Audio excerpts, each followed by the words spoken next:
A link to this desmos is provided in the description. We have sketched out a curve f of x. Nice bell-shaped curve. We're taking a to be 0. We look at these two rectangular boxes. The first one is beginning at x equals 0, and the second one is ending at x equals 2. So we have the a value of 0 and the b value of 2. There are two boxes, so we're letting n equal 2.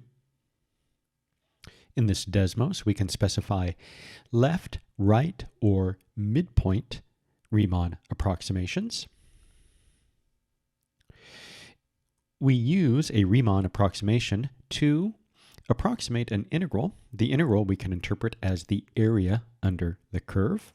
Desmos is nice. It can commute an integral for you.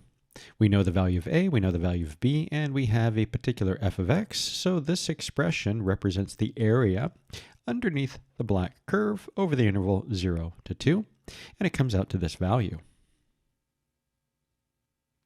If we look at the area of just these two boxes, we're going to get a woefully under approximation, and that value is 3.7, greatly underneath the actual value. Let's go back and look at these value of c. C equals 0 will be the left, c equal 1 is the right. Look at the boxes.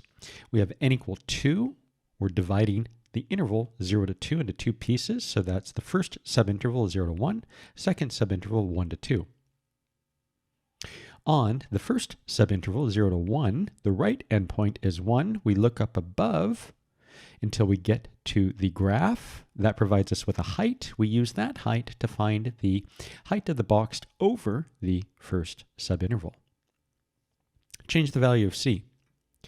Change it to 0.5. 0.5 corresponds with a midpoint summation. Repeat the process of looking at this first subinterval. See that the half point would be 1 half. Look directly above that to get the height of the box. And then do the same thing for the left endpoint. All right, let's go back to right endpoints. And then let's hit play on the value of n. Let's let the number of boxes increase. Well, let's try that again. Let's go down to 200. And then hit play. And then let's bring that back again to a nice manageable number, something rather small, so that we can make an observation and see that for this nice small number of 34 boxes, we're still going to get an underestimate because we have lots and lots of daylight underneath the curve. We can see that the approximate value is 5.85, and the true value should be something like 5.98. Okay, so let's go back and hit play again. And let n run out to 200. Let's stop it there, put it at 200.